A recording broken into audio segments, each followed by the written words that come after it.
موجود ہوں ڈی چوک پر۔ ڈی چوک کا یہ جو ایریا ہے، اس وقت جو اس کا پہلا راستہ ہے، اگر آپ موٹر وے والی سائڈ سے یا جی ٹی روڈ والی سائڈ سے آئیں یا جناح ایونیو جو بلو ایریا ہے، مین مرکز اسلام آباد کا معاشی ہب، وہاں سے آئیں تو اگر وہ جو پہلا راستہ انٹر ہوتا ہے ریڈ زون کی طرف، تو یہ ہے اس کے پیچھے ہی، بالکل پیچھے ہی، بالکل عقب میں جو ہے وہ ڈی چوک ہے۔ اور ڈی چوک کا جو پہلا راستہ ہے، کافی دنوں سے اس کو کنٹینر لگا کر اور خاردار جو تاریں لگا کر بند کیا گیا۔ اس کی وجوہات مختلف ہیں، کیونکہ پچھلے دنوں کچھ سپریم کورٹ میں اور کچھ الیکشن کمیشن میں ڈیسیجن ایسے آئے تھے جس کی وجہ سے یہ راستہ بند کرنا پڑا تھا کہ کسی کو کہ کوئی پروٹیسٹ نہ کرے، جس کی وجہ سے یہ راستہ کافی دنوں سے بند ہے۔ دوسری اس کی ایک وجہ یہ بھی ہے کہ عمران خان نے 25 مئی کو لانگ مارچ کی کال دے رکھی ہے، تو اس کی بنیاد پر بھی اس کو کنٹینر لگا کر جو ہے وہ بند کیا گیا۔ اور کنٹینر پہلے 1-2 کنٹینر رکھے ہوئے تھے، اب پورا اس ایریے کو کور کیا گیا ہے۔ اس کے بالکل بیک سائڈ پہ بھی ایک دروازہ ہے، اس کو بھی لاک کیا ہوا ہے اور وہاں پر بھی کنٹینر لگا کر اس کو بند کر دیا گیا ہے۔ اچھا، اس کے بالکل عقب میں پولیس کی جو کچھ پہلے ایک گاڑی کھڑی ہوتی تھی، اب تھوڑا ان کی نفری بڑھا دی گئی ہے اور اس کے بیک سائڈ پہ رینجرز کی جو ہے وہ نفری تعینات ہوتی ہے۔ یہ پہلا راستہ ہے جو آپ ریڈ زون کی طرف جائیں تو وہاں سے انٹر ہوتا ہے۔ پھر اس کی اوپر والی سائڈ سے اگر میرا کیمرہ مین آپ کو دکھا سکیں تو یہ دوسرا راستہ، اگر جناح ایونیو والی سائڈ سے آئیں تو یہ راستہ ریڈ زون کی طرف جاتا ہے۔ یہاں سے میرٹ والی سائڈ سے دوسرا انٹری ہوتی ہے ریڈ زون کی طرف، تو یہ دوسرا راستہ ہے جو ہم اگر ریڈ زون کی طرف جانا ہو تو دوسرا راستہ ہے جو ہم استعمال کر سکتے ہیں۔ پھر تیسرا راستہ فیض آباد سے آئیں اور راول جو ڈیم ہے، راول ڈیم چوک والی سائڈ سے، یا مری سے آئیں، باراکاؤ سے آئیں، تو وہ تیسرا راستہ جو سرینا کا راستہ ہے وہ انٹری پوائنٹ ہے۔ اس کے علاوہ چوتھا جو انٹری پوائنٹ ہے ریڈ زون کی طرف وہ مرگلہ روڈ ہے۔ اور آپ کو یاد ہوگا جب سابق وزیر اعظم عمران خان کے خلاف تحریک عدم اعتماد پیش کی گئی تھی تو یہ تینوں راستے بند کر دیے گئے تھے، صرف مرگلہ کا روڈ کا والا راستہ تھا وہ اوپن کیا گیا تھا، اس کے تھرو ہی ہم ریڈ زون میں انٹر ہو سکتے تھے۔ اب چونکہ عمران خان نے 25 مئی کو کال دے رکھی ہے لانگ مارچ کی، اور ممکنہ پڑاؤ ان کا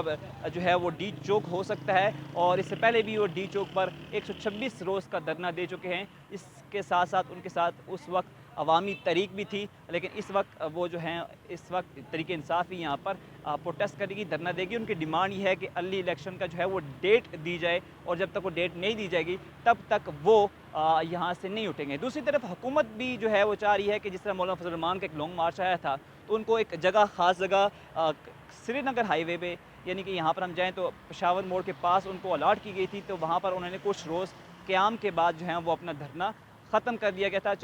چار روز کا تقریباً ان کا دھرنا تھا، اس کے بعد انہوں نے وہ ختم کر دیا تھا، تو ان کو کافی ان کی جو تعداد تھی ان کے لوگوں میں کافی تھی، تو ان کو پڑاؤ کی جگہ کے لیے وہ جگہ مختص کر دی گئی تھی۔ تو حکومت یہ آفر کر رہی ہے کہ تحریک انصاف کو بھی سری نگر ہائی وے تک اجازت دی جائے گی، لیکن اگر انہوں نے وہاں سے کراس کیا تو پھر قانون حرکت میں آئے گا، تو ان کو روکنے کی کوشش کی جائے گی۔ اب یہ دیکھنا ہے کہ حکومت ان کو روک پاتی ہے یا نہیں، یا تحریک انصاف اپنا جو یہاں پر پڑاؤ ہے وہ کر پاتی ہے یا نہیں۔ یہ جو آئندہ کچھ گھنٹوں میں چیزیں واضح ہونا شروع ہو جائیں گی، کیونکہ کل وفاقی کابینہ کا اجلاس ہے اور وہاں پر بھی کچھ فیصلے متوقع ہیں کہ تحریک انصاف کا جو لانگ مارچ ہے اس کو کیسے نمٹنا ہے، اس کے حوالے سے اسٹریٹجی کیا مرتب کرنی ہے، کیا حکمت عملی مرتب کرنی ہے، حکومت کی کیا جو اپروچ ہوگی۔ اسی طرح ساتھ ساتھ تحریک انصاف والے بھی جو ہیں وہ بھرپور طریقے سے لانگ مارچ کو کامیاب کروانے کے لیے جو ہے وہ انہوں نے تحریک کا آغاز کر دیا ہے۔ اسلام آباد کیونکہ گھر سمجھا جاتا ہے تحریک انصاف کا، یہاں سے بھی کافی لوگ آئیں گے۔ دوسری طرف سابق وزیر اعظم عمران خان اس وقت پشاور میں موجود ہیں، اور آج انہوں نے پشاور کے مختلف بازار کا بھی جو بازار ہیں پشاور کے، ان کا جو ہے وہ دورہ کیا اور وہاں پر لوگوں کو موٹیویٹ کیا کہ وہ لانگ مارچ میں ان کے شرکت کریں۔ اب وہاں سے وہ آغاز کریں گے لانگ مارچ کا، تو حکومت کی حکمت عملی یہ دیکھنے میں کچھ گھنٹوں میں واضح ہو جائے گی، لیکن حکومت کی یہ کوشش ہوگی کہ ان کو وہاں تک ریسٹرکٹ کیا جائے، ریڈ زون کی طرف نہ آنے دیا جائے، لیکن تحریک انصاف جو ہے اگر ان کے پاس اسٹرینتھ زیادہ ہوئی تو یہاں پر آنے میں بالکل، کیونکہ پہلی دفعہ بھی